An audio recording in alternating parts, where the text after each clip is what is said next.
Welcome to episode 9 of Founders Only. My name is Ronster Baet-Young, and I'm the founder and CEO of Podcast Network Asia, and also the host of Hustleshare and, of course, this podcast, Founders Only. Today is going to be a very, very special episode because we have another OG. If you notice, we've been getting a lot of OGs in the past episodes in Founders Only because that's what it is. We're talking about people who have seen the best and the worst out of startup ecosystem. And today, that our guest is going to be someone who's also seen this before. His name, to a lot of people, he's known as Startup Coach Artie. But nowadays, he's also a founder of the startup NextPay, who is a YC company. So Artie Lopez is going to be with us to share what it's like surviving in a tech winter or an investment winter. But before that, he will share with us what his journey was and how he became a startup coach to become a startup founder and what led him to trigger that. And of course, in the second part, he will tell us what it's like to survive in this very, very rough tech ecosystem that allows you to give yourself a chance. And even if your startup is struggling, we will discuss the steps that you have to take, whether there's a good or very hard, to give yourself a chance. And lastly, he will give tips on how you can raise funding in this very rough tech ecosystem so that you can give yourself a chance in getting funding from investors. And lastly, he will give a very solid top 5 founders powered by Shoppable Business, who will then illustrate the type of founders he thinks are the most solid in the ecosystem. But before we start, don't forget to like, comment, and subscribe. I'm looking at the stats of Founders Only. There's a lot of you who are watching this content, but please go ahead and comment there or subscribe. It helps us make the content better. And as we monetize this channel, we will be able to create better content for you. But before all of that, let's start this episode. Founders Only is brought to you by PayMongo, the payment gateway for business growth. PayMongo allows your business to accept online payments from customers through Visa, MasterCard, GCash, GrabPay, Maya, online banking, buy now, pay later, and many more, all with just one online platform. Sign up for free at paymongo.com. Also brought to you by Capita. Capita's software solution seeks to automate the equity management process for startups, including workflows around cap tables, ESOPs, due diligence, and transactions. Sign up at capita.com to get started with your digital cap table, ESOP, award granting, and all things equity. Free for companies with under 25 stakeholders. And brought to you by GoTime Bank. GoTime Bank is owned by the Gokongwei Group, the same companies that brought you brands you love, like Cebu Pacific, Robinsons, True Value, Toys R Us, South Star Drug, and many more. GoTime Bank makes next-level banking a breeze with its convenient account opening process. It takes less than 5 minutes to get started via the app. Plus, get your GoTime Bank Visa card at one of their kiosks for free. Download the GoTime Bank app today and experience the next level of banking. You may visit www.gotimebank.com.ph for more details. And SeekCap. SeekCap is a lending platform powered by UBX Philippines. With SeekCap, you can easily apply for a loan from 5,000 pesos up to 1 million pesos from the comfort of your home nationwide. Visit www.seekcap.ph, sign up, and apply for a loan now. That's www.seekcap.ph. Take your business to new heights by seeking capital with SeekCap. Welcome to episode 9 of Founders Only, and today I'm very excited because we decided to dress up and look like each other, all black and nice shoes at the end of the day. But I'm very, very, very excited because we have another OG, another old fart like me, who's been in the startup ecosystem, seeing generation after generation and generation of startup founders. So similar to how I've had Christian Blanquera a few episodes ago, I've had Carlo Valencia. Again, old farts on old farts, because I want to document our evolution in startup ecosystem, but without getting carried away. Let's welcome back to the show, and for the first time in Founders Only, Mr. Artie Lopez. Whoop whoop! Thank you so much. Thank you so much, back Master. startup coach Artie, and now startup founder Artie. There you go. back to founder. Yeah, Thanks so much for having me. Really always enjoy these sessions, and enjoy the sessions watching all of the other sessions as well. And thanks. I got the memo, so. I set up the uniform last night just to make sure I got it right. Black on black day today. Black on Black Friday. Appreciate it. So, okay. So, bro, I want to talk about this. Again, the overarching topic we're going to be talking about is last week, before we're recording this, you had me on your session in Shell Livewire with Brainsparks. And you asked me to talk about... a great session, by the way. Thank you so much. You're asking me to talk about how to raise seed to Series A. Right? And I thought about what I know. But the overarching topic that I was saying that is all startups in the Philippines, except for probably a handful, are fucking fighting for survival. And that's what I want to talk about that. But before that, I want to make kamusta. The last time I had you, it's so unique because I've never done a proper hustle share on you, which we will do eventually, I guess. I had you pre-pandemic.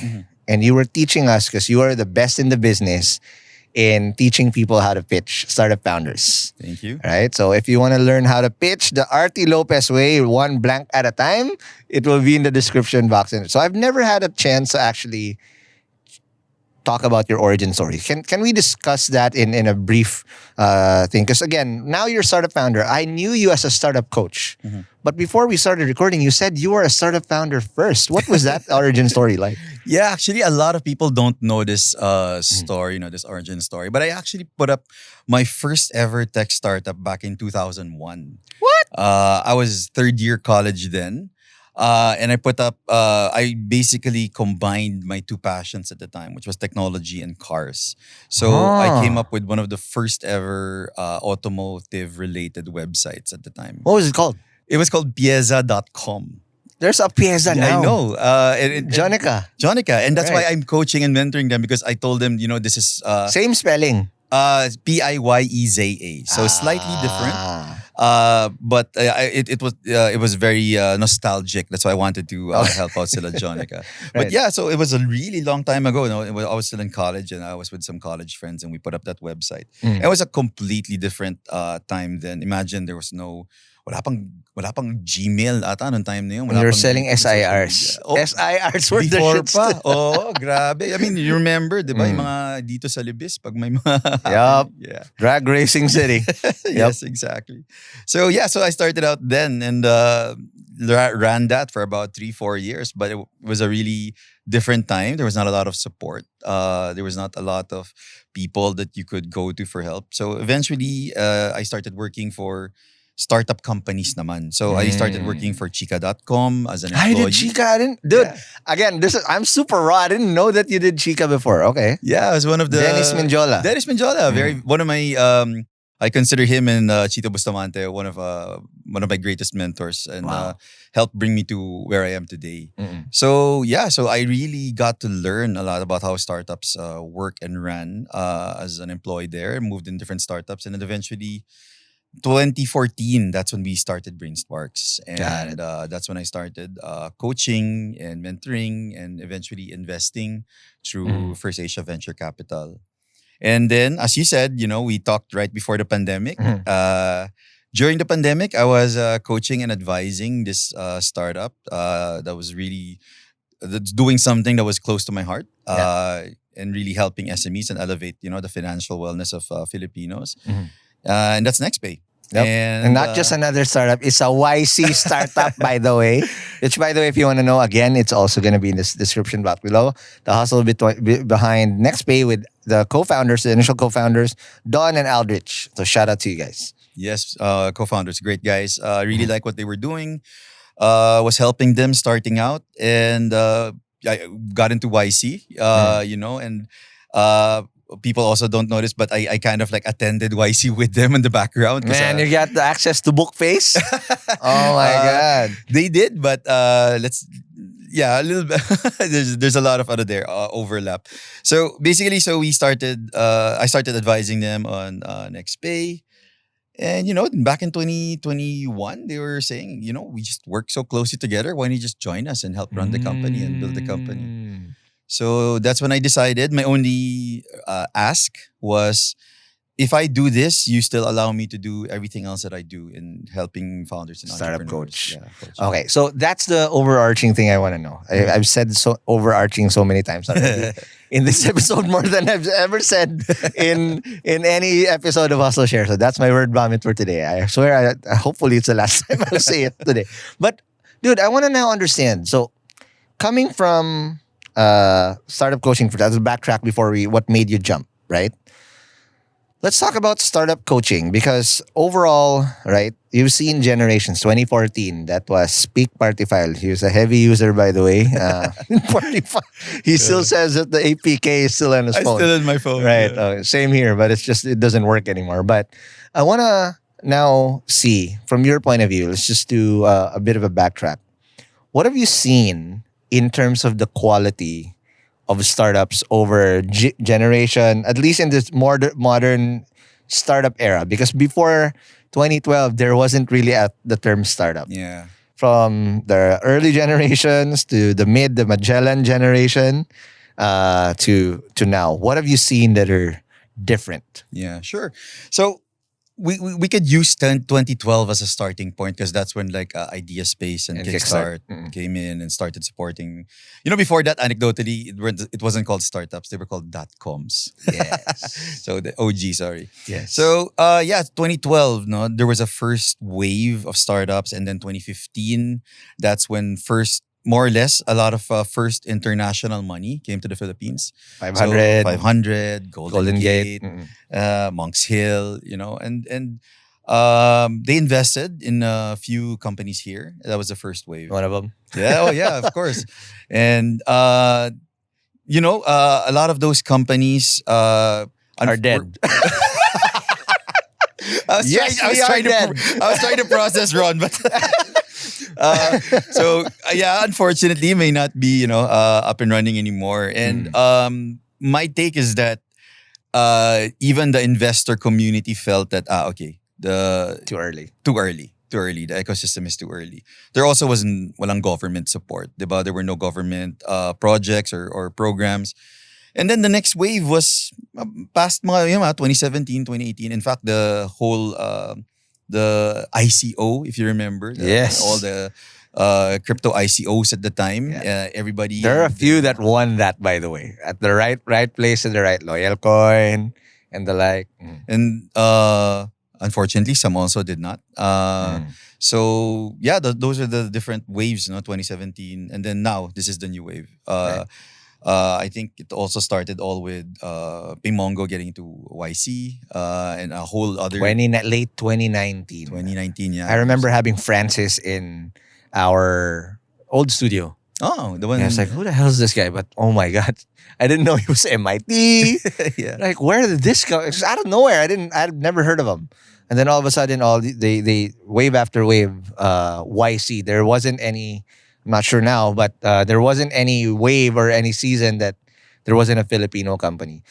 So I'll just sum it up. I just want to know, again, the from that history that you've defined, what are the differences between the quality of founders? In your book, I've asked the same question with Christian Blanquera, but the reason why I keep asking you there, he's talking at a point of startup PH creator, founder, right? And I want to understand the quality of startups and the quality of founders that we were having from your point of view. So, I can say from a quality of founder standpoint, it's still actually quite similar. I mean, Filipino founders have always been very committed, very dedicated. What I would say is the difference is before, the ecosystem was too nascent, was too early. And it didn't give those founders, those committed, dedicated founders, good chance to succeed. And now, I think we're getting there. We're not there yet, but we're getting there. And I like to say to people that the last 2 to 3 years have been what I call personally the golden age for Philippine startups. Why is that? So, for the first time, we have multiple startups that have broken not only the Series A ceiling, but the Series B ceiling. And so some of them are even C now. Yes, yes. There's some D. I just can't talk about it. So it's in a private session. Yeah.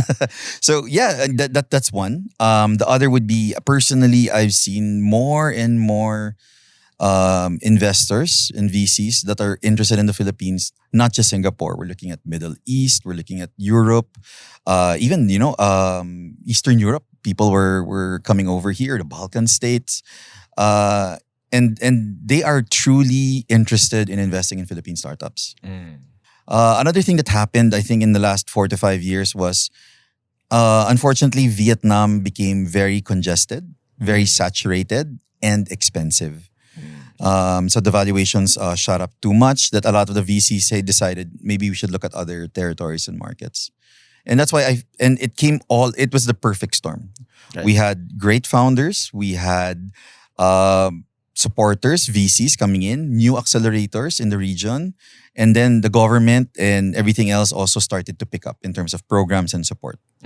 So it was the perfect storm that allowed us to be able to grow so much in the last 4 to 5 years and maximize in the last 2 to 3 years. And what's also amazing that I've noticed is that a lot of the founders now, whether they're first-time founders or whatnot, came from a startup before. Perfect example, Don and Aldrich. Yes. Exited in a startup as key employees. They weren't founders there, but my God, the grind was the same. And you see so many of these first-time founders now. Like just recently, I had them on Hustleshare. Jessica De Mesa of Kindred, former top dog in Zalora, right? So these are people that have had tech startup jobs before. That it was just a time. Okay, before I was just a supporting cast, a very important supporting cast, but now I'm gonna be Batman, right? And I want to now understand before we talk about the jump, because again, that's going to be the main thing here. Bro, I want to understand from your point of view, right?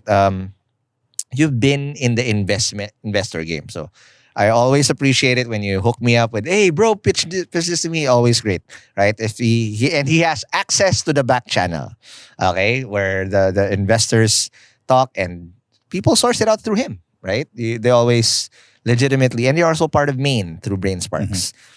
What's the difference between investing before? You said it was very nascent, the first wave of splash of money, and then there was a dry time. And then obviously now, there was a bull run until now where we live in a freaking tech winter. I mean, an investment winter, nobody's getting checks. Walk me through that process and the type of investors that were coming here to look at money. Yeah, so before 2020, before the pandemic, I think people were coming in here, but they were just trying to get their feet wet.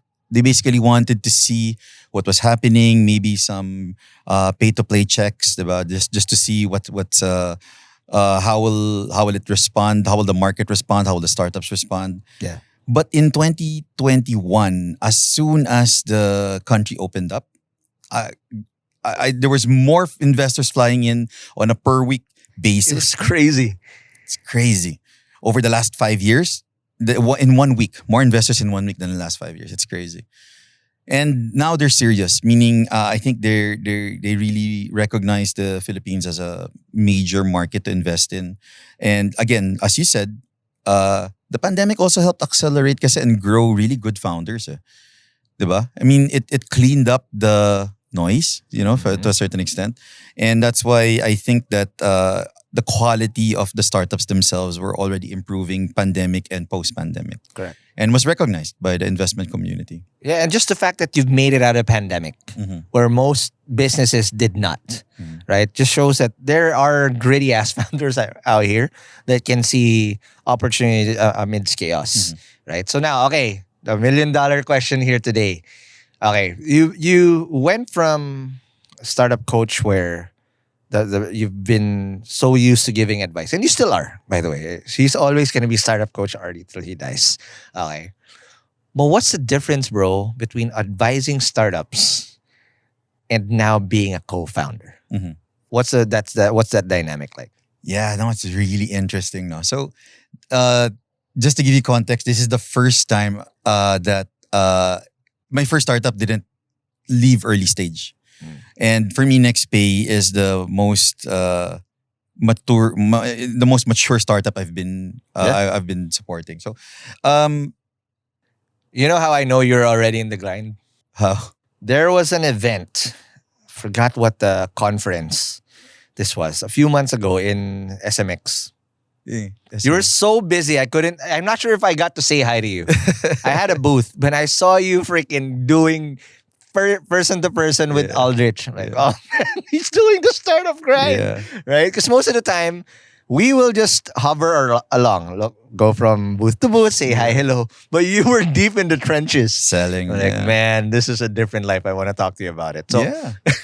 what's that like now? Yeah, it's different. So as advisor, you have the advantage of having multiple points of view. Yeah. I learn from one founder, I give to another founder so that they don't make the same mistakes. And it's so easy to take that information and knowledge and pass it on. But now that I'm a founder, to actually take that advice and do it is It's hard as fuck, man. okay. I was just waiting. I was gonna say so fucking hard because I'm not sure if I could swear. You but- can cast here. This is founders only. yeah, it's fucking way harder than I thought. Because there are different categories of problems, from let's say the major problems or fires you need to put out to the medium ones to the small ones. But you have to do all of them. Down to like,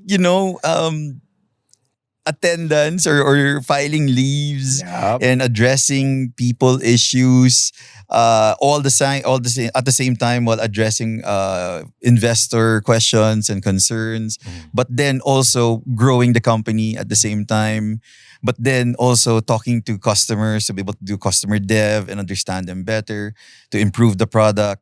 It's so multifaceted. As an investor advisor, it's so easy to say, oh, you need to grow your revenue by 2x or else you won't be able to fundraise and do more sales, do more digital marketing. As a founder, you're like, okay, how do I actually do that? What are the steps I need to take? What's it gonna cost me? How much money do I need to spend? And how much hours and time? And who do I talk to? So yeah, it's definitely exploded into several smaller tasks that you all have to work on. Correct. Now, in that said, how did that change your perspective? Of course, again, being in the trenches and being by the trench are totally different things. Because again, there's so many nuances that it's easy. Because I do this sometimes. I mean, some people go to me for advice, but I always give advice from the trenches point of view because I know how to live that life. And now you're back up in inside the trench. How did that change your perspective and how you approach startup as a founder and as a coach? I think it's good nga that so basically I've had the experience of being a founder, an employee, and then a mentor investor. And now back up. Full circle. Full circle.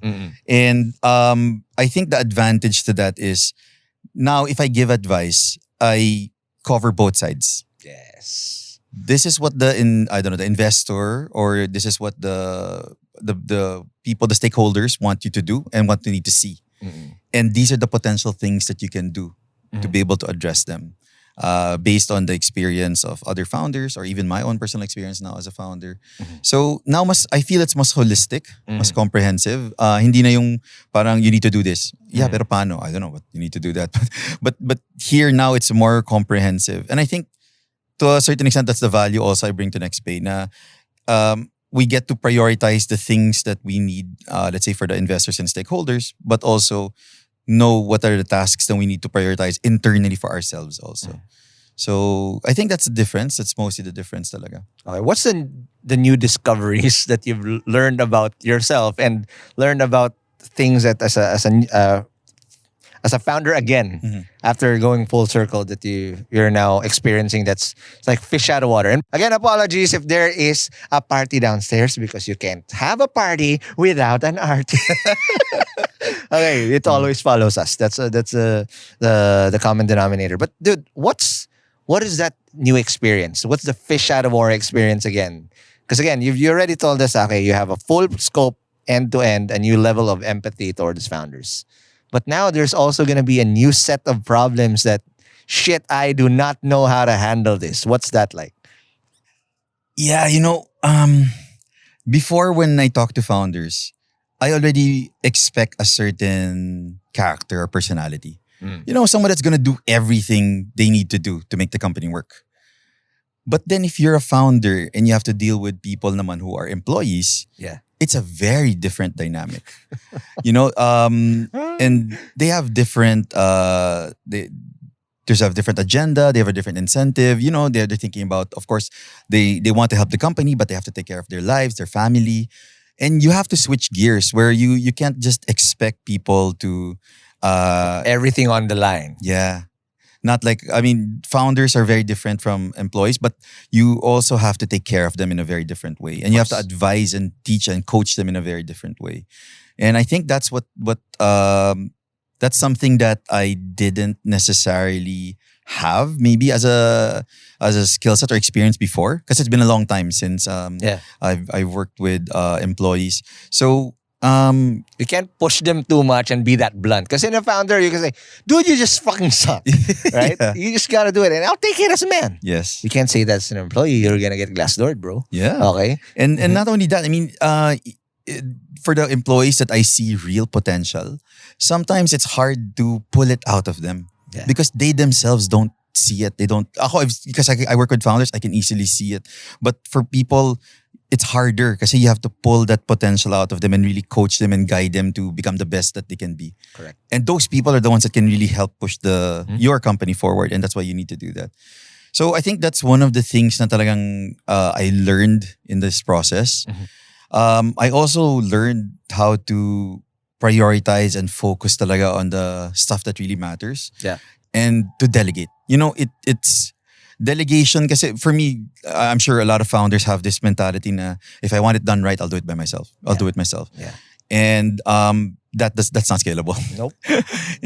Definitely not. And You are the blocker. you are the blocker, definitely, yes. And you need to create systems or processes for you not to be a blocker. Yep. And you have to really stick to them. And, you know, if you delegate, you delegate. If you want to approve something, make sure that, you know, there's a process for it and all that. So I guess those are the nitty-gritty things that sort of like changed rather from very high level point of view, which is still important, by the way. You know, how your investors see you, how your numbers affect your fundraising capability and all of those things. It's still important. But now I'm also seeing it from the ground floor naman, from the And at the end of the day, again, being at the top, you have to just dissect that into smaller chunks that get people's buy-in. And also paint the picture. I've seen myself master this over the past few years also. That, okay, what's your agenda? What the hell do you care about? Mhm. Right? If this is what you care about from our North Star metrics, I'll say, dude, this is how you affect it. Mhm. That if you do not do this, this is how it will affect the other teams. And at the end of the day, I always say it to the team. Guys, startups is a team sport. Mhm. If we win, everybody wins. If we lose, say for example, we lost because your team fucked up or your department fucked up. Who takes the L? It's not your team. Mhm. It's all of us.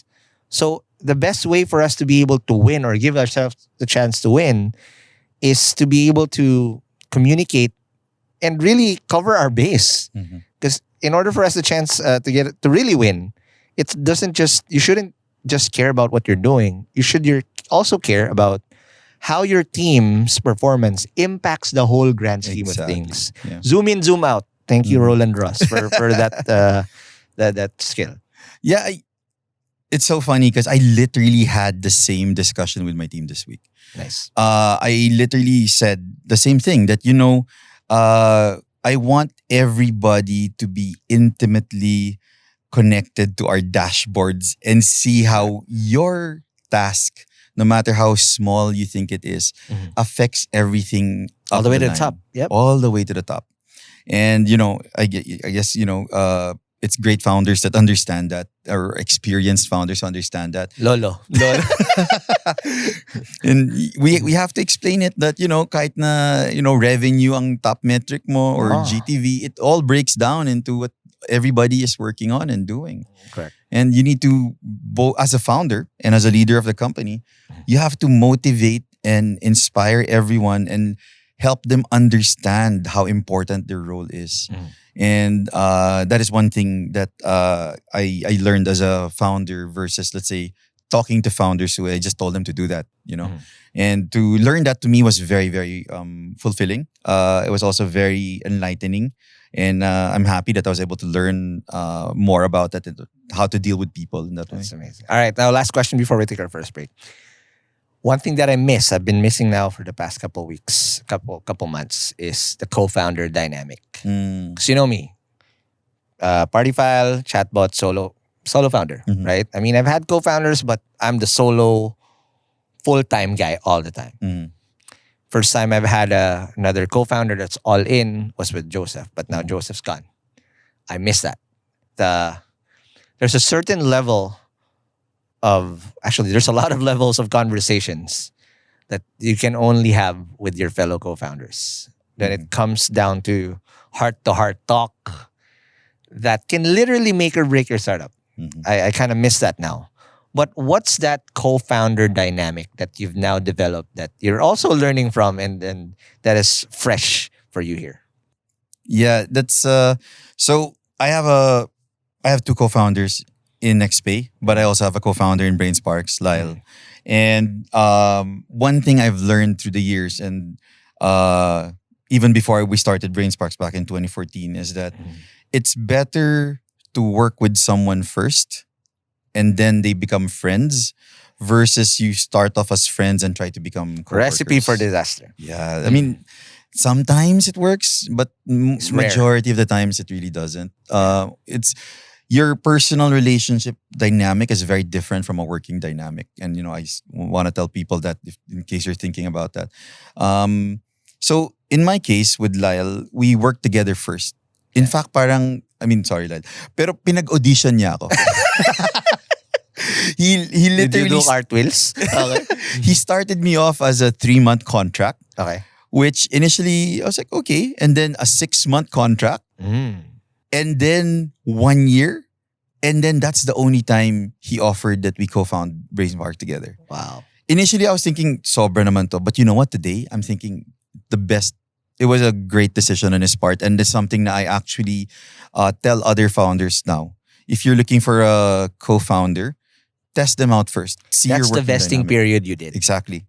So you have to really prove your not just yourself, but also see if the working relationship and dynamic is something that you guys could potentially work on for the next 10 years.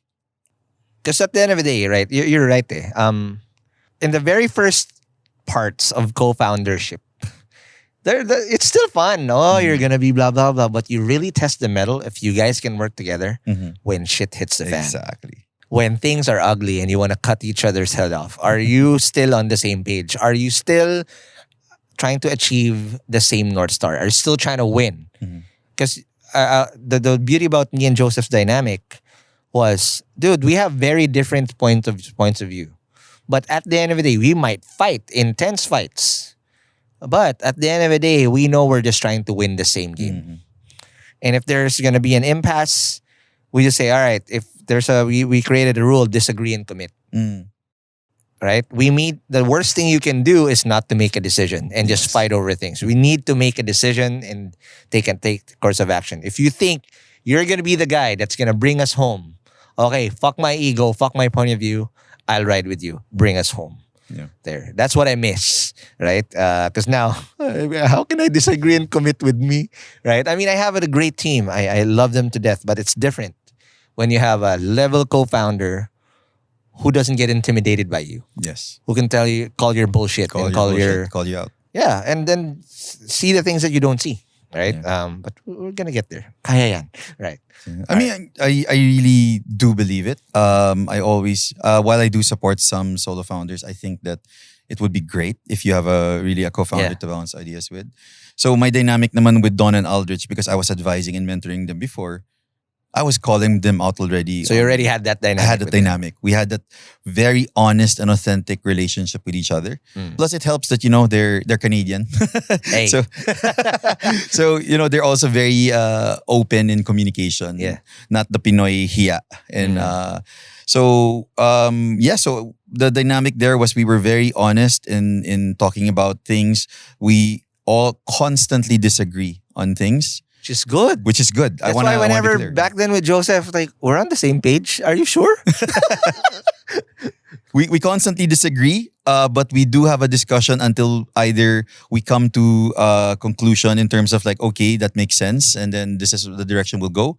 But at the end of the day, we also have one rule where the three of us are co-founders, but since Don is CEO, his Buck stops with him. backs up with him. So it's his word is last. So the buck stops with him. Exactly. Yeah. So he has the last word. So if we do disagree on something and we try to discuss and we don't still come to a conclusion, he makes a decision. But more importantly, we all support that decision. Correct. Even if we do Buy not agree in, with it. bro. Buy That's in all it. the way. And that's what a co-founder is. You know, they have to be there in the trenches. They have to follow you.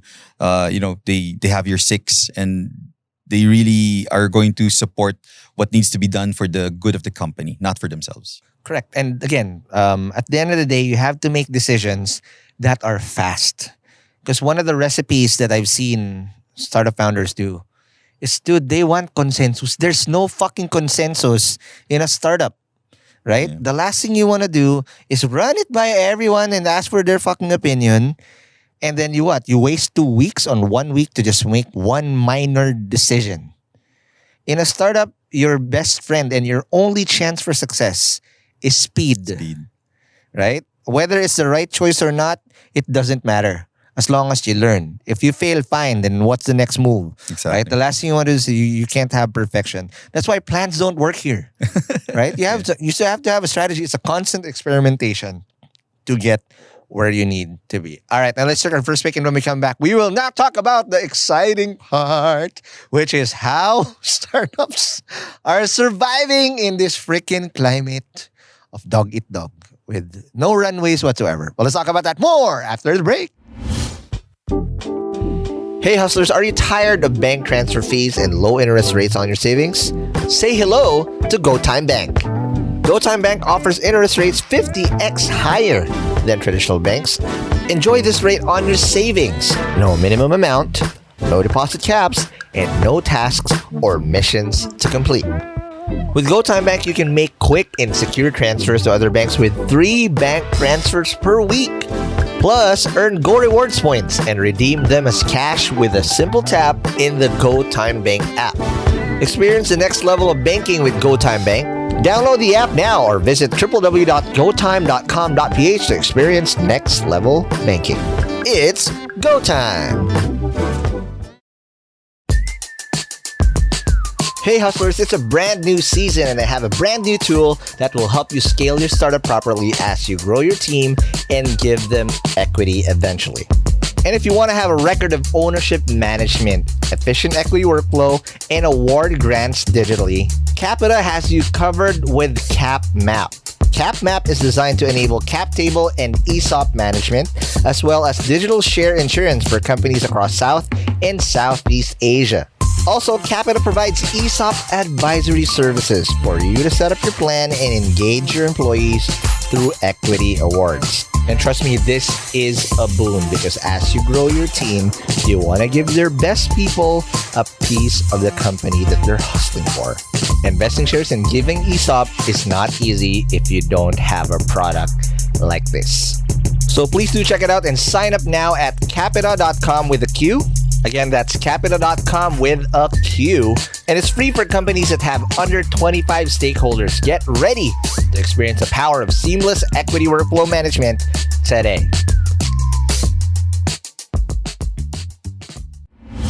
And we're back from the break. We are still with Coach Artie, who's now founder Artie Lopez. As we are recording this, I love the evolution.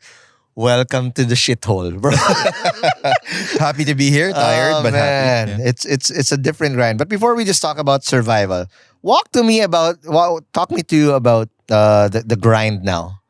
Which one is much more exhausting? Because startup foundership is a 24/7 job. I'm sorry, there's no days off. Even if you want to shut off, like shit, that thing is in your head all the time.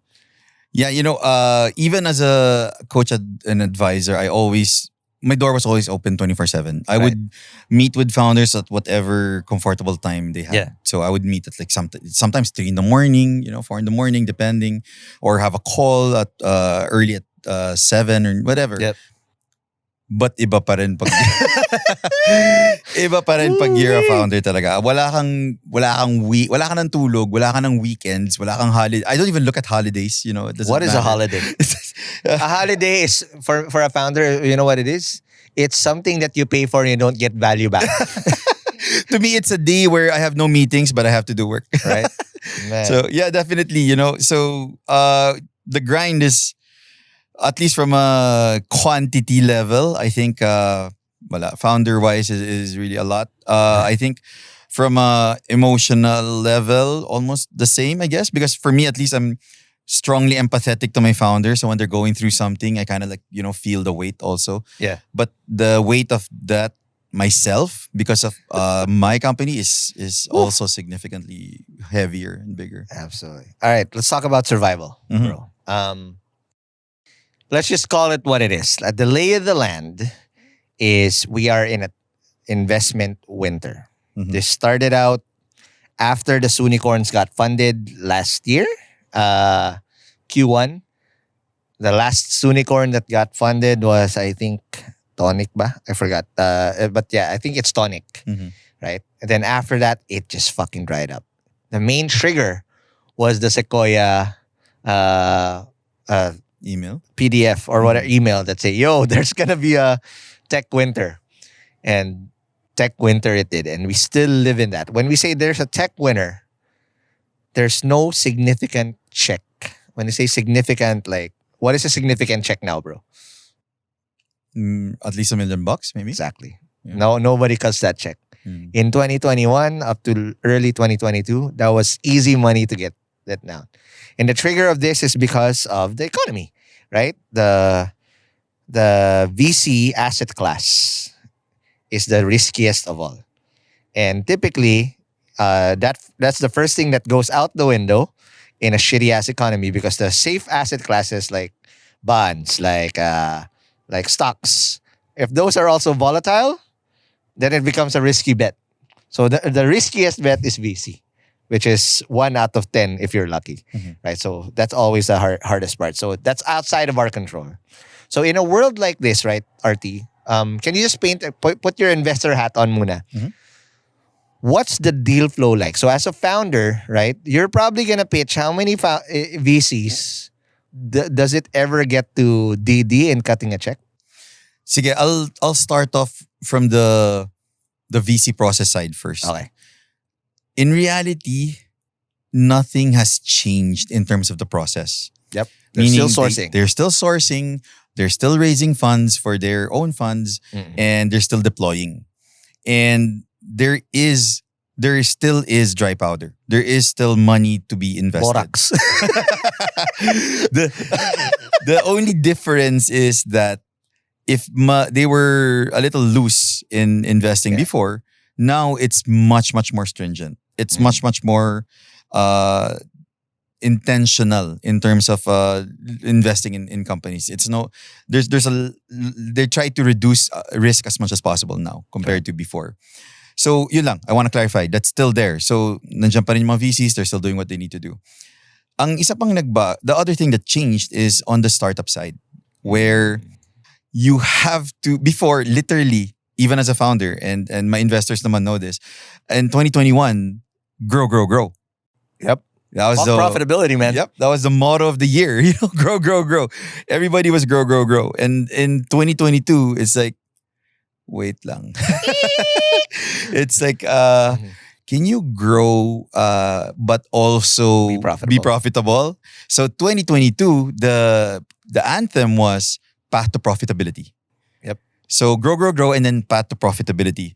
And then now for 2023, it's, are you guys still alive? And as you mentioned, Kaya pa ba? Yes, we're in the survival mode now. Yeah. So the difference is in 2021, kung nag-raise ka, it should have lasted you a long time. You should have had enough runway. Yes. So, But the unlucky ones like us in PNA, Like a lot of startups just don't have enough runway, right? So, okay, if the, for those people that have had runway, what do they look like now? You know, you'll be surprised because I do talk to a lot of founders and not naming names or companies, but even the most or the biggest startups that you know or hear about, they have runways sometimes of anywhere between 1 to 3 months. Ding, ding, ding, ding. And I mean, even kami at one point before our pre-series A, we had literally about a month and a half of runway before everything was signed. That's fucked up. And it sounds scary and it sounds weird, especially to a lot of would-be founders. But that's actually more common than you think, right? Yep. And even the whole making sure that you have enough payroll for next month or 2 months down the road. That's very, very common for early stage companies, early stage founders. So I guess what I'm driving at is now that times are hard and funding isn't as easy as 2021, you have to make your dollar last much, much longer. Yeah. So you either have to be able to raise enough, but you also have to spend way less. Yep. You have to be super scrappy with your resources. You have to really make the most with the little that you have. And it's the founders that are doing that well that are getting those checks today. Right. So it like I said, the VCs are still gonna do their thing, but they're gonna give it to the founders that they know they can see are really resilient, really pushing on that dollar. Yeah. And sorry, there's just because you're resilient, sorry, it doesn't guarantee you're gonna get a check also. Correct. Because we still are not turning the corner where it's grow again. Yes. The bubble has already, whatever bubble that one is still bursting, there's no bubble yet. Right? It's a totally different dynamic. And you're right, bro. There are different sets of startups that I've seen. You're lucky if you're one of them startups that was able to raise right before the thing burst. But it also, if you're one of them startups like PNA, where we weren't able to raise as much, you're going to have to scratch and claw for survival. Yes. And this is where the founder really matters. Because it's easier sometimes for a founder to say, fuck this shit, I'm done. Because it doesn't make sense anymore. It's out of logic. And I'll ask you later what that looks like and why startups' fate, technically, really just relies on the founder's mettle to survive or not. Why is that? Well, there's this famous saying, right, that a startup doesn't truly fail until the founder gives up. So as long as there's one guy, there's one founder who's just really trying to push it, there's still a chance of survival and success. Yeah. So as you mentioned, it's all about the mettle of the founder. And right now, today, so many founders are being tested on a daily basis. I think more than, I think we could say that this is like, all these black swan events are really, there's no other precedent to this. No? So parang talagang founders that are being tested today, if you survive, if you get through this, man, you've gone through the worst and back. And if I was an investor, I would look for those guys. Steve C calls it the desert experience. Right? Like Moses being in the desert. 40, right? 40. For 40 years and like, oh my God, to find the land of milk and honey. Right? We're in the middle of the freaking desert trying to look for that place. Yeah. Right? And that's what I want to talk about now. What are the things that are giving these founders a chance for survival that you've seen? Of course, also if you're doing it in NextPay, what are you guys doing to make sure that you give your startup a chance for survival if you're in the middle of your desert experience? Okay. Sorry, this is going to be a little difficult. So, first thing is, one thing I learned as a founder compared to being a coach and mentor is that it's easy to give advice as a mentor. Do this. But as a founder, to make those really tough calls and tough decisions, very, very difficult. Yeah. So last week, people are gonna know this eventually. So last week we actually had our first round of layoffs for NextPay. Wow. It was one of the most difficult experiences of my life. And to be quite honest, I've been on the other side of that, meaning I have been part of Layoff. retrenchment and layoff in other tech companies. And now it's me on the side. And I, not to take away anything from the people that were affected, but I just want to be honest in saying that it was much, much more difficult for me. Yeah, it's gut wrenching, man. Yeah. I'm getting teary eyed because I just went through that a few months ago. Yeah, and it's the worst because you care about all your people, and you want the best for them, but you also need to do what you need to do for everyone else and for the company. And that is one of the difficult decisions that founders might have to do today to survive. Yep. Because at the end of the day, what's that metric? Burn. If your burn is high, that's again, you shorten your runway. Mhm. To extend your runway, you need to lower your burn, right? If you're gonna get the chance for success. So again, get out of the desert. You need to give yourself a chance to survive. Exactly. And sometimes, as much as it hurts, the only way to do that is to cut the fat, Correct. right? It's not saying that everybody's gonna be fat. It's just nobody wants to let anyone go as a founder. I swear to God. Very true. And look someone in the eye, I'm sorry that we can't stay with us anymore because, but I recently had this conversation with Roland Ross. I had this conversation with Ia Rolian. Patrick Gentry talked about this as well. And I love what Patrick Gentry said it in the past couple of Founders Only episodes, that if you're going to do it once, but do it deep. Correct. When you're going to cut once, it's enough for you to not be able to do it again. Because if you do it again, it's going to be hard to bounce back from that because your culture is going to be fucked. Your credibility is zero. And you're going to be a zombie startup. Yeah. What you're trying to become is a cockroach startup. Correct. A cockroach startup is those startups just refuse to die but is still alive and kicking.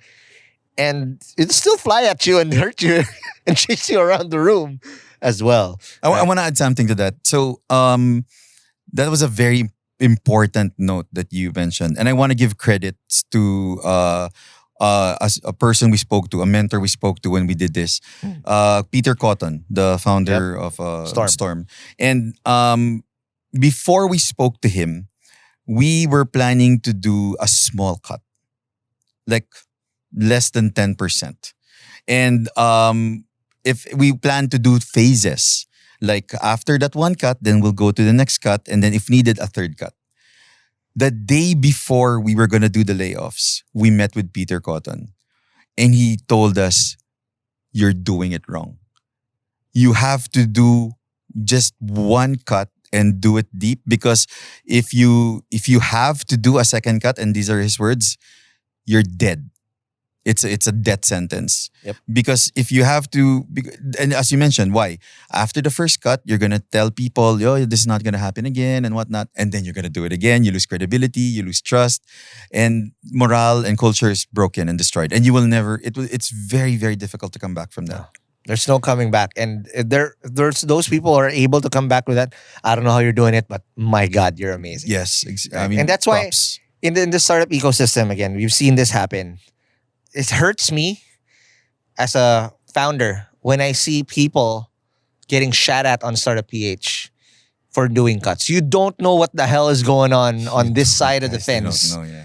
Why it's such a hard thing to do. I mean, in a perfect world, if the runway was that, I would take a pay cut. It's been 6 months since I've last received my salary, man. 6 fucking months. I don't even know how I freaking survived. Right? Founders, yeah. But I do it because I want to feed my guys. Exactly. That's the sacrifice you take as a founder, right? Imagine you doing that, and if I only had the money, if I only had more shit that I can give, I would have given. But again, you had to take.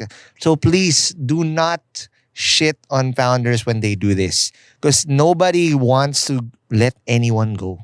Those keyboard warriors don't have any idea what's happening really when it comes to the process. I mean, I'm sure you had the same thing. I mean, before doing the cuts, 3 weeks no sleep till today. I mean, we couldn't sleep well because it's still painful to do. You feel it teary. Yeah, It's gut wrenching. people's lives and livelihood. It's really very difficult. So yeah, I mean, I feel bad. I guess I'm just people just don't know the context. And thank you for helping give context to people so that they have a better idea before they actually just start talking shit about these things. So that's I mean, again, startup survival. That's what you got to do, man. Right. I mean, I want to credit also our investors. I think it was Justin of Golden Gate who mentioned this. Shut up. Because when we were telling him how difficult it was, he said something to me that I couldn't forget. He said, well, if it was difficult for you guys, then you did the right thing and you did it well. Because if it wasn't difficult for you, then there's a problem. Yeah. So I just want to mention that. So, other founders out there who are experiencing that difficulty and they feel bad about it, hopefully there's some words of consolation. Mm-hmm. All right. Now, the next one. So burn is the first thing you got to manage. What about the other bets? Because as a founder, you have a limited runway, right? That's always going to be it. Runway is always going to be extended, burn. Only two ways, unfortunately. Either you fundraise, if you're able to get checks, whether it's 1 million or $10,000, whatever extends, so you don't run out of runway. Or the most important thing is, can you turn your company to become a profitable company through revenue, right? What are startups doing now to extend the runway that you're seeing? Sorry, so it's still connected to burn. So I mean, salaries and headcount is just usually the biggest aspect of burn. If it's not, what the hell are you spending on? So, I mean, and I'm sure all founders have thought about this. Now, before you actually remove headcount, you try to reduce cost as much as possible. So, that's what we did. In our experience. So, 35% of all of our non-headcount costs we reduced. We dropped a lot of platforms that we were using, went back to Google Sheets, all the free stuff, renegotiated, we called HubSpot, and props to our account manager in HubSpot who extended our startup discount. Yep. Called every single platform that we need. Kapalan ng mukha at this point. Kapalan talaga. Talagang purchase parity pricing. Talagang really do what you can. And when you can't anymore, scale down. So we scale down to smaller platforms or self-hosted platforms. Basta lahat ng technology namin talagang tinipid namin talaga sagad. Yep. After that, we looked at benefits. Because if there are benefits that we are giving outside of the essential to employees, we would communicate to them, is it okay if we reduce that to reduce the chances or number of people getting laid off? Correct. Which is, I guess, a more compassionate way of handling it. So that's what we did. Some reduced some other expenses like learning expenses, food expenses. And hopefully we were able to reduce the amount of people that we had to cut. Correct. So those are the things that we had to do on a burn level. And then we're also looking at different things in terms of maybe lessening full-time and just hiring contractual people instead. Or project-based people. Yeah, because that burn of that having someone that's going to be on your payroll all the time, man, that is the most gut-wrenching thing every 15th and 30th. You will truly understand the meaning of fixed cost and variable cost. Variable cost. So, a lot of founders also, early stage founders might not know this. Pag sinabing 100,000 yung sweldo ng isang tao, mas malaki yung binabayaran mo doon. I mean, so I don't know the actual, but mga 140,000. Oh my God. Yeah, taxes, the government contributions, and all of those things. So fixed cost. Try to reduce as much fixed cost as you can. And yun nga, contractual, project-based, outsourcing, those things. Now, going back naman to the other side of the equation. Yeah. Now you have to focus on revenue. And sana you were starting to do this in 2022 pa lang. And by the way, you're focusing on revenue after still having that fucking gut-wrenching feeling in your head. It's not like, oh, okay, we're done now, we're good. Focus. No, that feeling still stays with you. Whatever that most awful feeling feels, shit, you have to rally the team. So there's two sides of it. Those people that you let go And those people who are going to be left behind, they're also going to feel like shit and they hate you. Yes. By the way, you are Satan to them. Yes. Right? But you're still going to have to win them over because the fight's not over. You still need to get out of the desert. Right? So how did you rally a team after going through that? Yeah. One of the things you're going to have to deal with is usually what they call survivor guilt or survivor bias, where it may be irrational, but they feel that it's their fault that that happened, that people left or people were taken away. Yeah. So you definitely have to address that. And that was our primary concern. Well, primary concern on both sides. Yeah. The people that were left behind and the people that unfortunately had to go. We made sure that the transition was as easy as possible. We try to help them find jobs. By the way, if anyone has any openings, let us know. We try to get them roles as soon as possible. We give them workshops on how to build their LinkedIn, their resumes, interviews, and all of those things. Then we are also focusing on the same level to the people that are left behind. Yeah. We have one-on-ones. We have regular town halls. We discuss and are transparent in the status of the company.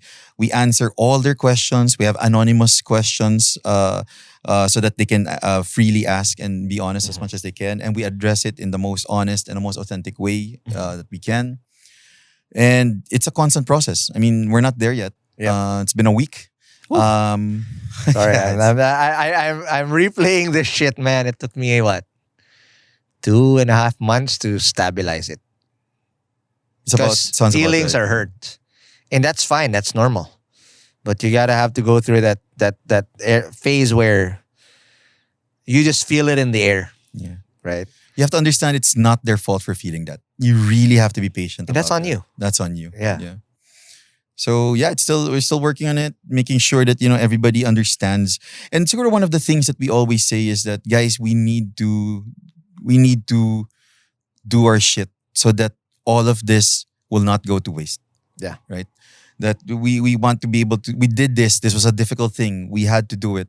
Now that we did it, let's focus on the positive side of things so that it all doesn't become moot. So we try to instill that mindset and that culture to everyone. By the way, one of the things that the people left behind are going to be afraid of is baka lahat ng trabaho nung nawala mapunta sa akin. And there's a reality to that, by the way. There is a slight reality to that. We try to address it as much as possible by saying we will reevaluate everything that everyone is working on and just really focus on the things that matter and remove the things that aren't. So that the workload does not get all dumped on the people that are left behind. Absolutely.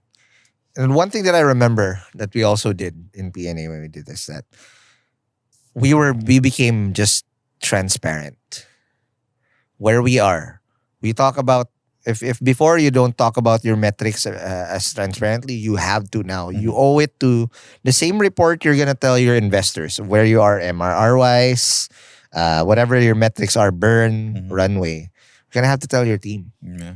Right? Because they will rally behind you if you're able to really just articulate that very well and get their buy-in that, we're not yet dead. We have a chance to get out of this, but in order for us to get a chance, no guarantees, we need to do X, Y, and Z. Exactly. I need your help. And the other thing that I remember saying was, the type of bets we're gonna make are base hits. We cannot go for home run swings and hopefully it happens and then we strike out. We need sure wins, a lot of sure wins. It's gonna get ugly. It's not gonna be exciting. Like, why are we doing this small things? But if you add that up, then you'll have a chance to really do it. And then the other thing is with the investors also. Guys, we're not going to go after the grow. Eventually, that metric will be different. What will be the metric that gets you to at least break even or profitability, right? But I want to now understand from the co-founder level, you three again, right? When at survival mode, I remember me and Joseph always having that heart-to-heart talk. And we just say, kaya pa? Kaya yan. Right? I miss that terribly right now. I wish I had that right now. But what is it like on a survival mode in terms of that dynamic with co-founders?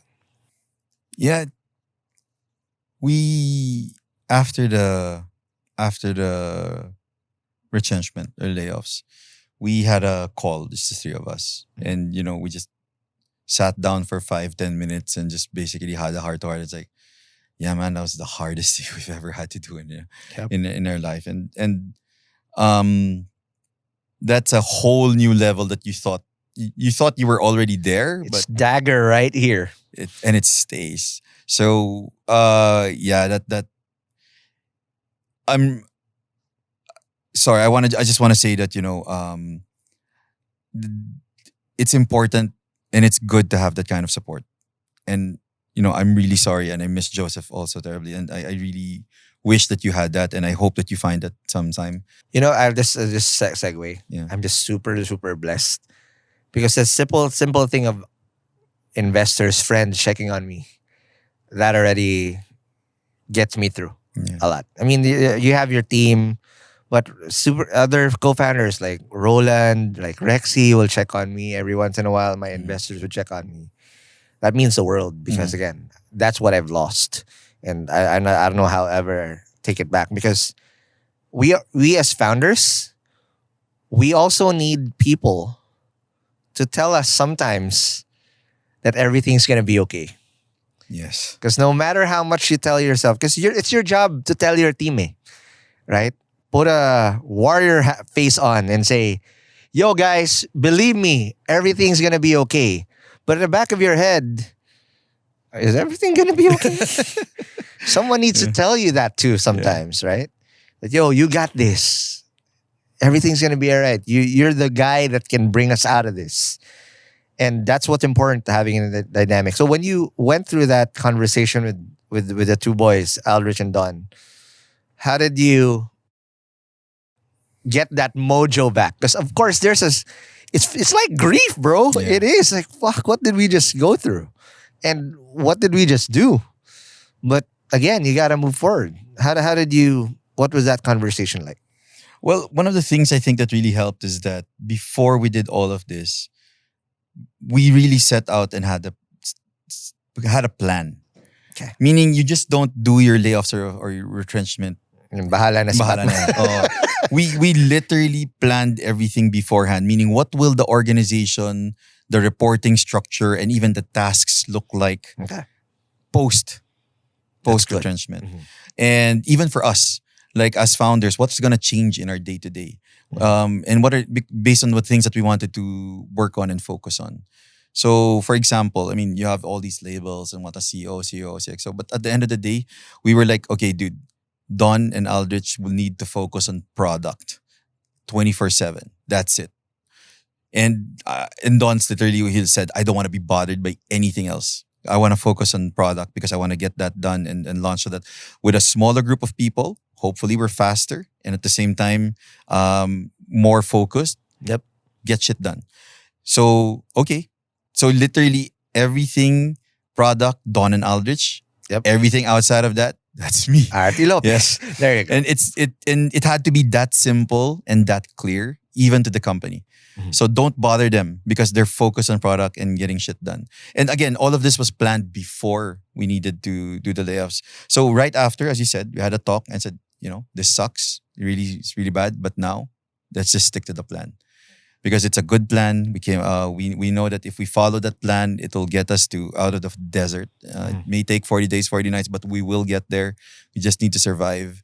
And that's currently what we're doing. We're just sticking to the plan. And of course, that plan will change, always. But at least we have a guide and a starting point. Right. The last question before we take our last break. Of course, you got the team, you have your co-founders. This is also the hardest conversation to do. Investors. How do you tell the investors and say, yo, we're kind of in deep shit, right? Or sometimes you just also have to kapal ng mukha. Guys, we need a little bit more money. How did you guys do that? And with us, I'm super duper blessed that a lot of our investors, if they didn't give us additional support, they say, we trust you. There's no wavering of things. Because again, one thing that you should do as an investor when shit hits the fan, when you do not, when you're in the trenches and things are not going well, you should be transparent. Because it's usually a signal, right? When people don't, things are bad, investors, I mean, for the founders, typically just go silent. Quiet. They don't, Yeah. and that's a signal already that, your things are bad. It should be the opposite. But how did you tell your investors that, hey, we're doing this, we need a bit of help? And what was the feedback that you get? So, first of all, I think the first rule na I'm gonna say to all founders, whatever the case, whatever you believe in, be honest. Transparency is the Transparency, but more than transparent, even just be honest. I mean, don't lie about your numbers. Don't try to make it look better or bigger than it is. Because first of all, like you said earlier, investors talk. Yep. They will see through your bullshit. They will know what's up. So you lying to them is you're just digging your own grave. Yep. The next thing, I hope when you do choose your investors, you really choose well, because as you said, I also feel blessed. We feel blessed. We have great investors who really are there to support us and really give us the highest chances to succeed. They are literally in the same room doing math with us, really trying to figure out how to make it work and what needs to be done. And constantly giving us advice and constantly giving us insights on the market, insights on the fundraising landscape and all of these things. Talagang, and all of these are all very, very important for you as a founder today. Yeah. And I'm truly thankful, shout out to our investors who really have been helping us in so many ways, connecting us with people. Not just money, by the way. I just want to say, not just money, guys. It's outside of the money that actually is really the most even just value. that rally now, you got this. Yeah. Like, oh my God, it means the world. Yeah. So those are the things that I think should be top of mind. Always be honest and transparent to your investors, and pick the good ones that really provide value on top of cash and money. Now, when it comes to, if you are transparent and authentic, they will know your numbers anyway. Yep. And you have to, in fact, they'll be the ones to tell you, hey guys, this does not look good. I mean, your burn today compared to your burn compared to the burn of other startups is way too high. And you need to adjust that today so that you don't get burned tomorrow. By the way, I'll just add another thing on burn.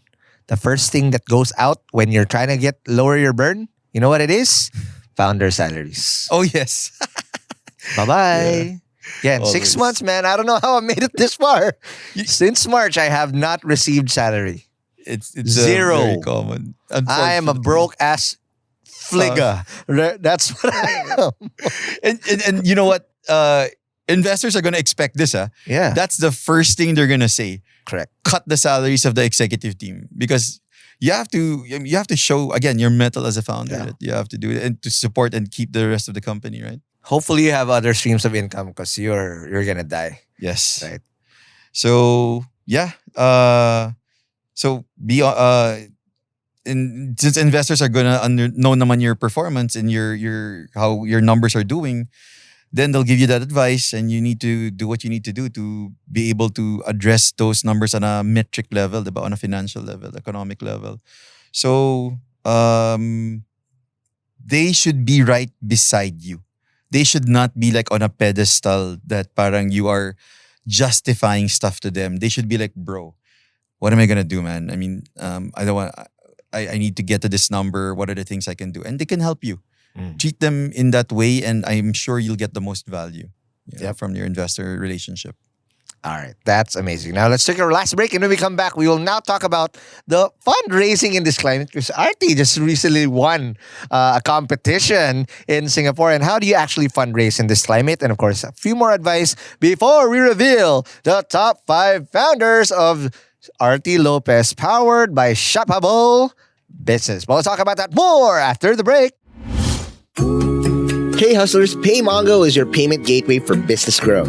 With PayMongo, you can accept online payments from your customers through Visa and MasterCard, debit and credit cards, GCash, Maya, RabPay, online banking, BNPL, installments, and many more. All with just one platform. For business owners, online payment collection used to be such a pain. Long negotiations and paperwork, complex developer docs, and having to gather all these proofs of payment from your customers would be a serious drag in your operations.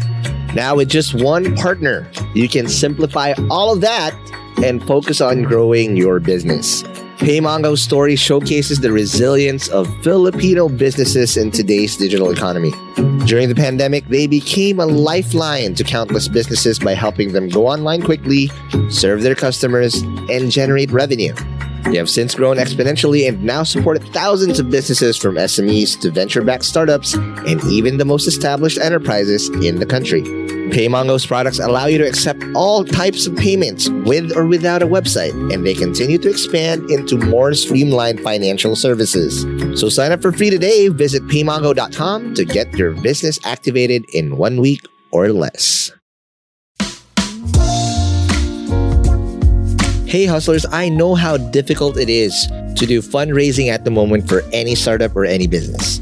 And especially given this market where investors are afraid to write any significant check that would help your startup either scale or extend your runway, your options are very, very limited. But don't worry, I think I found a solution that just might help. So if you're seeking capital for your sari-sari store, online business, restaurant, or startup, SeekCap's got you with a 24/7 fast and easy online loan application process, minimal paperwork, and real-time updates. Say goodbye to long lines and long waits with SeekCap. UBX Philippines' online lending marketplace for micro, small, and medium enterprises. Choose from a wide variety of loan products from 5,000 pesos up to 1 million pesos from trusted lenders. With SeekCap, you can apply for a business loan that's tailored to your needs, whether it's for capital, production, operations, or expansion. And check this out. You can apply anytime, anywhere in the Philippines. So what are you waiting for? Sign up at www.seekcap.ph. That's www.seekcap.ph and apply for a loan now.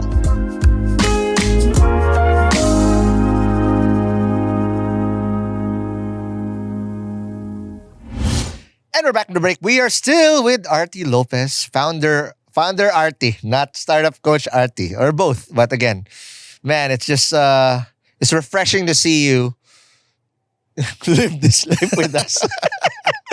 Yeah. Man, because I can see it in your eyes. I felt that pain, and I've done through that. Every startup that I've done, Party File, when I did a cut, I've said this before, did this 3 times. This is the only time that I've done it that it's still alive after. First time I did the cut, Party File, game over. Ouch. Double whammy. Chatbot, when Sterling pulled the plug, cut, game over. Can't do anything. It wasn't my call. Right? But still hurt. This time I did a cut to survive. It's different. Because when you do a cut and it's over, the hard part there is shit. It's the lowest of lows because everybody's gone, but you can heal on your own. Here, you're making a cut to heal and still trudge on. Your job's not done. You cannot grieve and just mope around and take whatever break you need. The life doesn't change. It gets harder lang. Yes. Right? So it's totally different. I see your reactions like, haha, you now feel what it is, startup coach Artie. But again, it's not over. The other way that you can recover from a short runway and from a desert experience is through fundraising. And congratulations again for winning in Echelon, right? One of the finalists, One of the top right? 10, yeah. Top 10. Yeah. Again, it's weird that you've taught so many startup founders to pitch and now you're the one pitching. What was that experience like, and what are your tips for startup founders in raising in this environment? Yeah, sure. So first of all, that competition and that pitch. So I've always trained founders, and I know what investors are looking for or want to hear. So I kind of like always felt confident about that. But then when I had to pitch, I was like, "Fuck! Do I actually know what I'm doing? It's like, am I actually different though?" Yeah, right. And I was like, if I fuck this up, I lose all credibility. I should just retire, so I'm very happy. Man, I'm very triple happy. the expectation on your. Yeah, like Oh my God. the weight was so heavy. Mm. So yeah, I'm very happy at least to say that in the top 100, Yeah. our pitch was top one. So Wow. I guess I hope that that experience of being an investor really helped a lot. Of course. So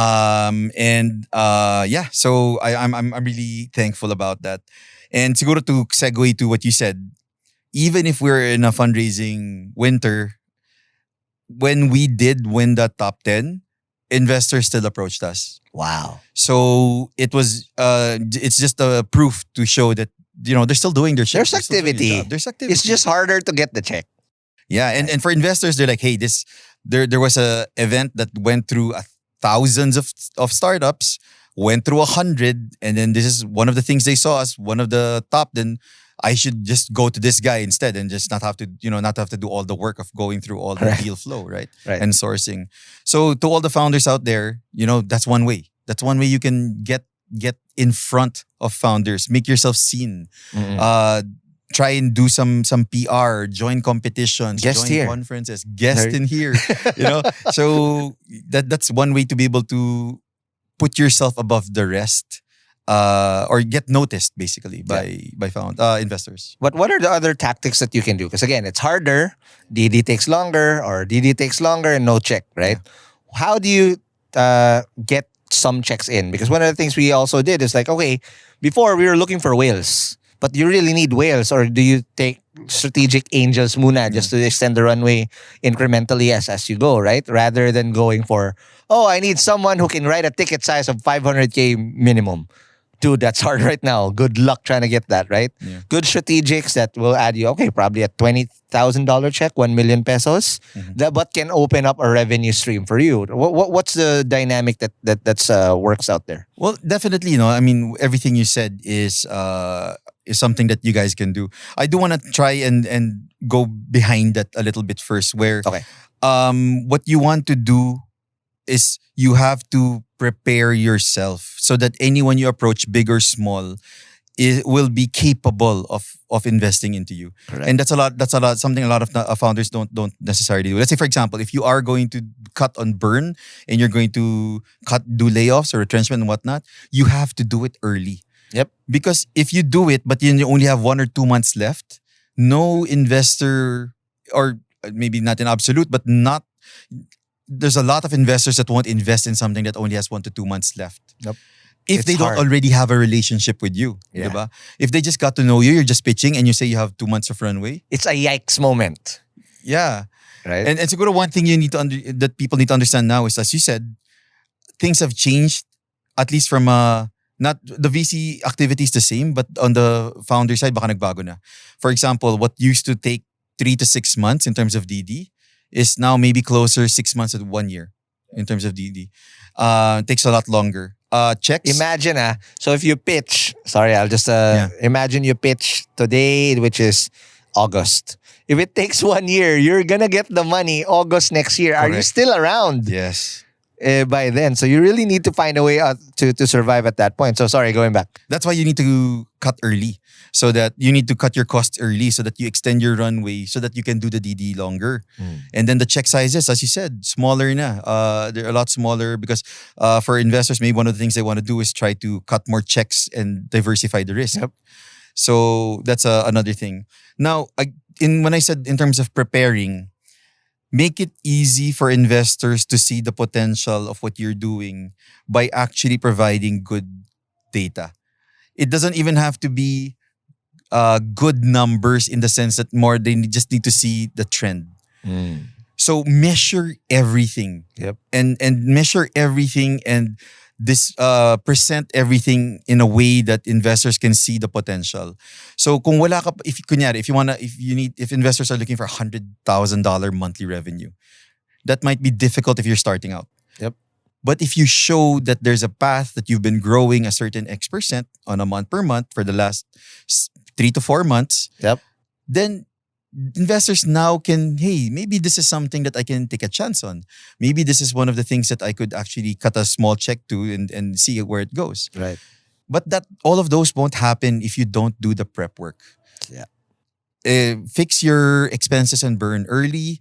Monitor and measure everything so that you can report everything to your investors in a clear and in a understandable manner in terms of where the company is headed and where's it going. And then be able to show that you've done everything you can to optimize for this situation. If you are in a winter and you're wearing summer clothes, it's not gonna work out, right? The investor has to see that. Freezables. Yeah, the investor has to see that this guy is preparing for winter. He did everything he can, and now I'm willing to bet on him or her because they know that they know what needs to be done to be able to survive this. Yep. Absolutely.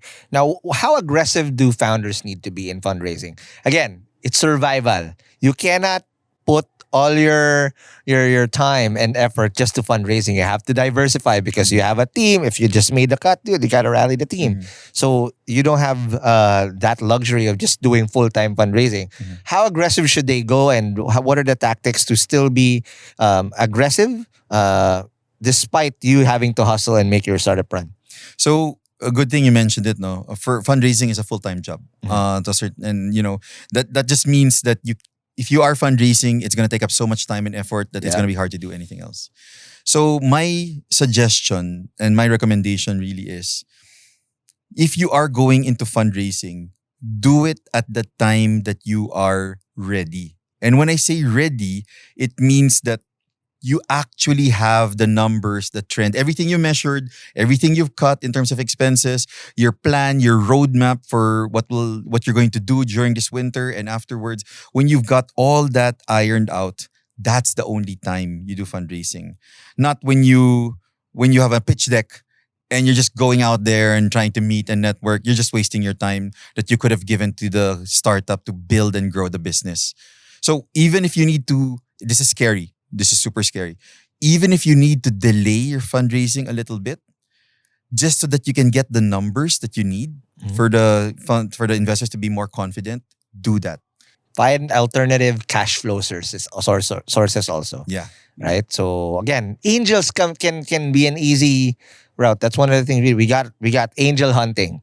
10, 20K checks, right? To give us there. And next thing you know, we've raised 200, 300K. That was able to really get us through. Imagine we were at this stage, bro.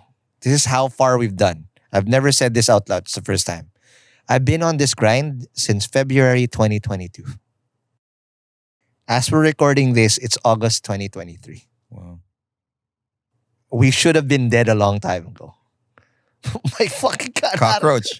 Bro, I'm a big ass EPIS. I'm the biggest EPIS in the startup ecosystem, man. And I thought it was gonna be better just because we were paving our way. Boom, we got haymakered a few more times. I lost my co-founder. Oh my God. But again, things are better.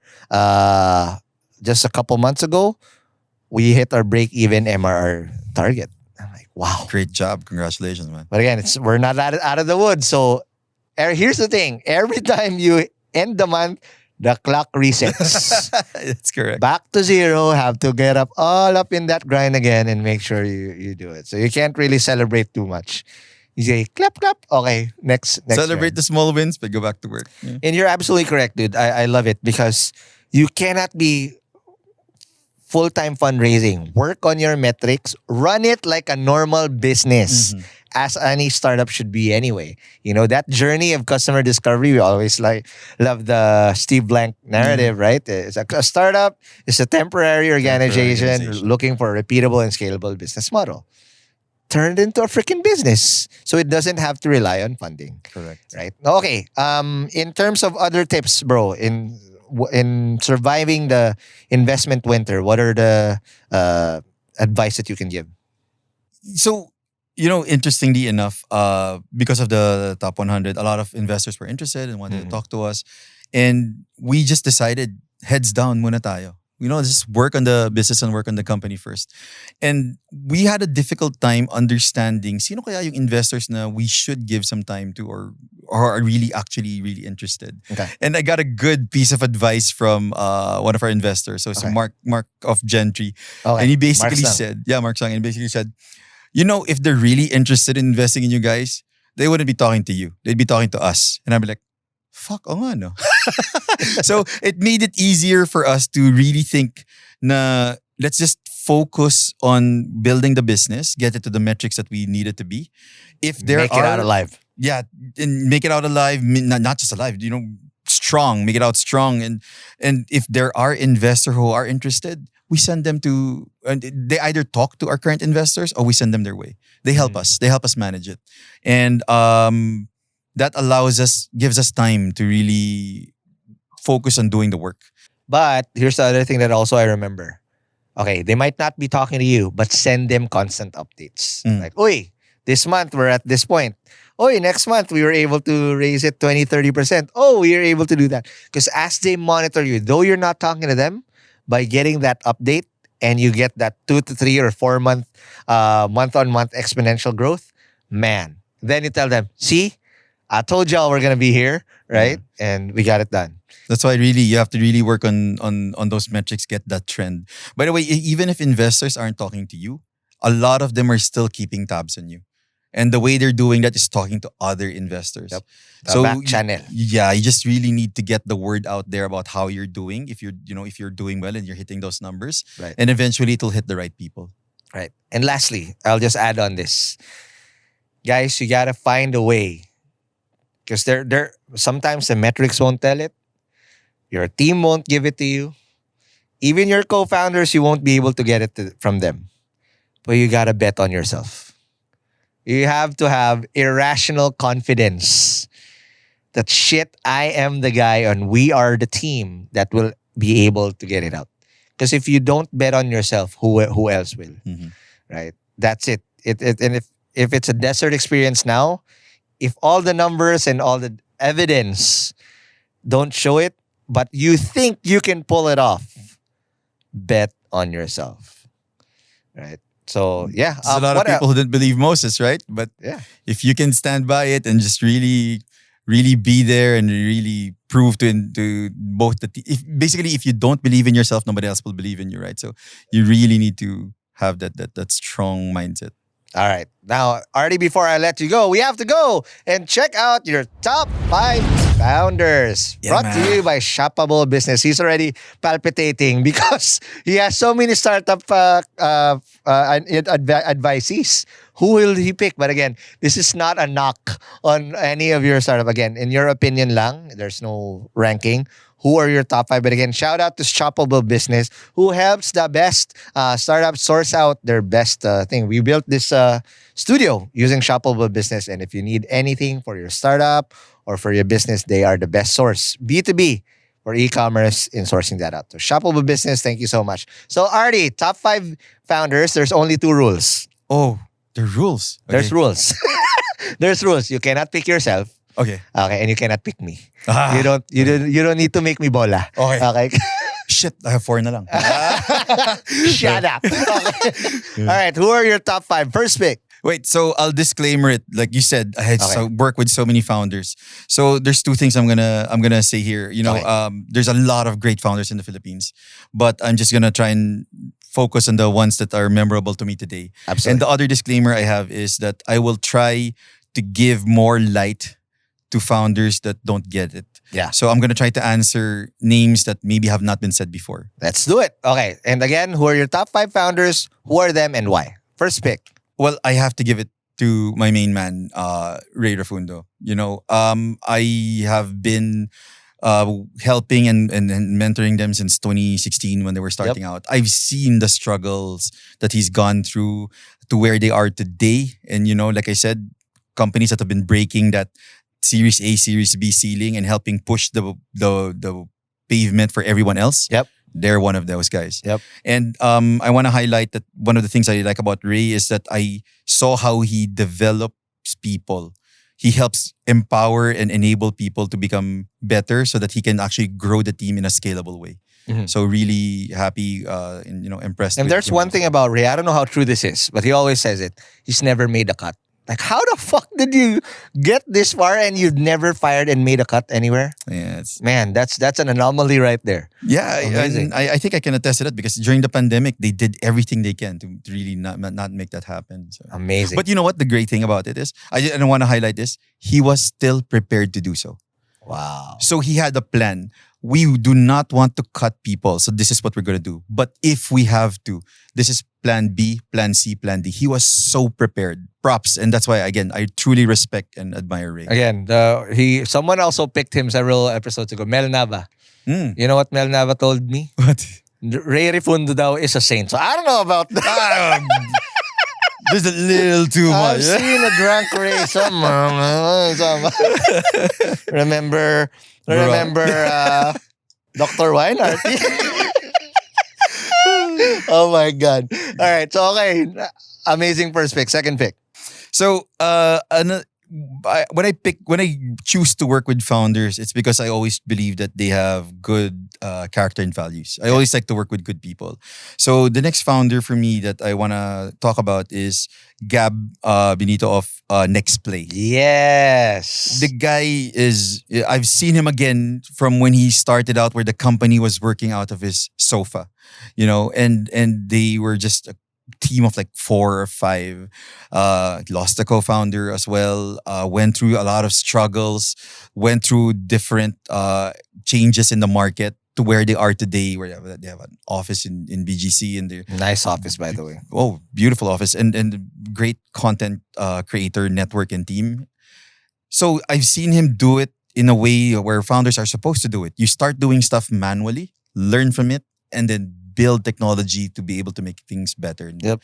So I truly admire him as a founder, the way he's developed his team, the way he developed the company, and address also the different pivots and changes that he had. You know what I love about him? He's humble. Super humble guy. You wouldn't even know he was the CEO of that company. Yeah. And again, very, very nice, good character and values guy. So another guy I truly am. Family man too. There you go. Very, very big family man. All right, third pick. So this one is a little counter to what I said earlier because it's probably been said a lot. But Roland and Rexy. Man. And whew, I would probably even say those names outside of Kumu. In the sense that I've met them. They are very good people, good character, good values. And I truly believe that, they are trying to do everything they can for their company and, for the country. For the ecosystem, For the man. ecosystem. Yeah. Sometimes I feel like they're my co-founders. A lot of times. Again, they were telling me when Joseph passed, they were checking on me constantly. Like, yo, are you okay? We got this, man. Yeah. Blah, blah. And again, there's so many times also where they lent us a lifeline to help save PNA, whatever way they can. So nothing but love and admiration for those two. Do they count as one? Sorry, yeah. So I'm doing it on a per startup Okay, basis. sounds good. Yeah. All right, next startup. Next one are the founders of SolX or the founders of Exora. Okay, I've met them in the thing that we did last week. Yes, right? yes. So okay, what's the story behind these guys? So Who are these people? Serge, Matt, and Bradley. These are 3 founders of what used to be called Exora, now is called SolX. Okay. Bro, interesting story. You should have them on the platform. I will have them on Hustleshare. But I can tell you that I've spoken to thousands of founders in the country. These guys have one of the hardest and one of the most difficult situations that founders have ever gone through. And they did it with so much honor and respect. Wow. And when I heard their story and how they addressed it, literally right there and then I said, I want to help you. I want to be a part of your journey. I want to be a part of your success. And I will do everything I can to be able to make that happen. I am sold. I will have you on Hustleshare. Yes, Serge. Okay. Contact Ron. Okay, we got you. Yeah, so I don't want, it's going to take up too much time for me to tell the story. But again, they have an amazing story. They're doing great things and they're helping the country in so many ways. So yeah, Watch out. I will have you guys on Hustleshare soon. All right. And last and final pick. Or do you have any consolation muna? If you want to give some shout out just for that, if we'd have been a longer list, you want to give a shout out or you want to go straight to 5 na? I have a 5 and then I have a consolation after, if that's okay. Well, let's pick your 5th pick. Yeah, the 5th one, I want to highlight it because, again, I want to show people, at least, I guess, how I look at founders. So I'm working with some founders today from a company called Boost. BOOZT.io. Okay. And they are a company that wants to help content creators be able to help monetize on their influence and their audience. And the reason Who's the founders? The founders are Dan, Jason, and Adrian. Okay. And the reason I want to highlight them is because I met these kids when they were in school in DLSU, third year, I think. Okay. And they were part of the startup org. And they were very interested. They wanted to learn more about it. And I was guiding them, helping them to the point that when they graduated, they started this company. Okay. And they also went through hell through the pandemic. And they had to pivot like 3 or 4 different times to where they are today. And they also currently some of them are still students. Wow. And they've been more active and more dedicated than most of the founders I know. And that's the reason I want to highlight, because I think that they have a lot of potential if they can do what they're doing now, and especially with more experience and more guidance and learning more from the ecosystem and community. So I'm very excited and interested to see where they would be going. Wow, kids, that's amazing. Youngins. Yeah. There you go. All right, who's your consolation? Man, I gotta give it up for my guys. Don and Aldrich, day one when I decided to work with you guys and the reason why, to today where everything we've fucking gone through and are still going through on a daily basis. I would not have been able to do this without those guys. So props, and they will always be my number one. I just didn't want to include them in the 5 because they are more special than Absolutely. that. So not consolation pala. It's on another level. Yes. But I also, again, that's Don and Aldrich. Other one is Lyle of Brain Sparks, because Lyle, he was the guy when in 2014, when I lost everything, I got retrenched. I had no idea, no direction for my life. And I just wanted to coach and mentor and help entrepreneurs. Lyle was there and gave me a chance. Amazing. And till today, he is 10 years younger than me, but I have learned so much from him as if he was like a 30-year-old older mentor, and I can't ask for anything more from co-founder from both Lyle and from Don and Aldrich. Very truly blessed to be able to be part of this journey with those guys. Really happy. And again, they're above the top 5, so props to them. Thank you so much for everything they've done. And yeah, I'm happy and respect them so much. That is amazing. Again, thank you very much, Artie. But before I let you go, invite people over. If those people that need some payroll, whatever services, what's next for NextPay? Because you guys are going to be bouncing back extra strong.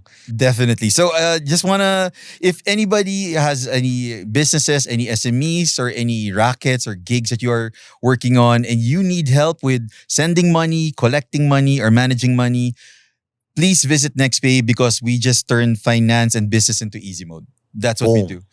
Easy mode business, easy mode finances. So you can easily collect money from your customers, send money to your suppliers and employees in as fast as 5 minutes. So hope you can check it out. Send it to your friends, send it to your Racketera friends and your gig friends. And I promise you, we will be able to help them. I know, because we've helped more than hundreds of customers that have been happy and staying with us ever since. That is amazing. Last one, for founders or for people who want to become founders, Brain Sparks, we are the first and only founder-focused incubator in the Philippines that turns dreamers into founders. If you have a dream and you want to turn it into a startup to be able to help provide positive change in the world, we'd love to help you out. So check us out as well. Yeah, Startup Coach Artie forever. At the end of it, again, thank you so much, bro. But before I let you go, follow us on whatever podcast app you're listening to. And if you're watching this on YouTube, like, comment, and subscribe. If you are one of those weirdos that watch this and not subscribe, why? Why do you not want to press the subscribe button? Press it, man. I mean, it's going to help us out. If we have more subscribers and we have more viewers, it will help us make better content as well. And if also, which there's going to be some jargon, it's going to be in the show notes on hustleshare.com. And lastly, it's going to be our premium membership. I'm already sabaw. Okay, premium membership. You want to be part of how we create this content, please do sign up at premium.hustleshare.com. Again, Artie, thank you very much. Thank you, man. Truly appreciate it. Thanks for having me. Always a pleasure. Always have fun doing this, man. All right, and I'll see you guys in the next episode. Peace. Thank you so much for watching Hustleshare on YouTube. If you like this video, please don't forget to like, comment, and subscribe to this channel to get more content like this. And to get the full audio episodes of Hustleshare and Founders Only, subscribe to our podcasts at Spotify, Apple Podcasts, or wherever you get your podcasts.